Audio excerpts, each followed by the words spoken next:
Do you remember the fable of the tortoise and the hare in grade school? I know this probably takes you back to when we used to sit crisscross applesauce, hanging on to every word of the fable. It did not matter how many times we heard the fable, we always enjoyed the excitement and the anticipation of who was going to win the race. The hare had this arrogant, and he was always full of attitude, and he had a huge ego. His attitude led him to believe that he could never, ever lose a race to a lesser creature like the tortoise. To what he believed was a guaranteed win, the hare challenged the slow-moving tortoise to a foot race of all things. At the sound of the gun, and with his turbo spooling, the hare leaves the tortoise in the dust. Pew! His lead was so big, and he was so confident of his win, he even took a nap during the race. Raising up from his nap, he finds that his slow-moving rival was only steps away from crossing the finish line. Seeing he had made a grave mistake, the hare did all he could to correct his error. But as you know, it was too late. The tortoise persevered in the midst of negativity, the ridicule by the paparazzi of everyone that was watching, and crossed the finish line in victory. Hooray! Bravo! I shared this fable with you because it's very similar to what we see today. We do not have to look very far to see that nearly everything in our world, it screams of negativity. The echo chambers are heard all around. Despite what we see, I want to encourage you to be a positive agent of change. I believe that we all have the innate desire in the heart to be a positive agent of change.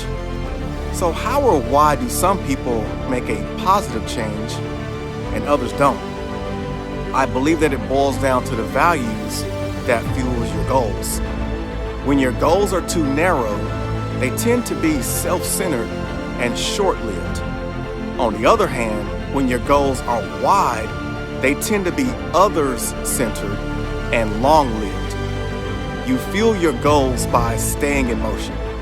Like the tortoise, slow and steady truly does win the race. There's remarkable power and momentum. As a body in motion, they tend to stay in motion. So momentum, when you couple it with faith, it is a powerful duo. Because faith is absent if our natural abilities remain present.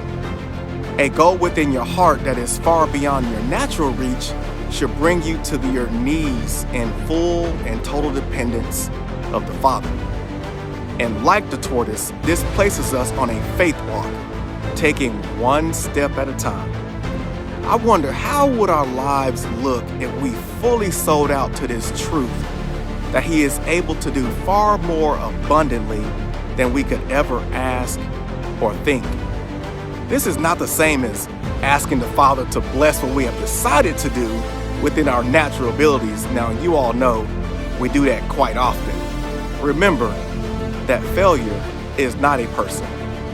Failure is an event. People usually associate victory with success, not failing, falling, stumbling, or making mistakes. Because failure, if you respond to it in a positive way, is oftentimes followed by a growth spurt in your life. It does you no good to spend your time looking back on failures in a negative way.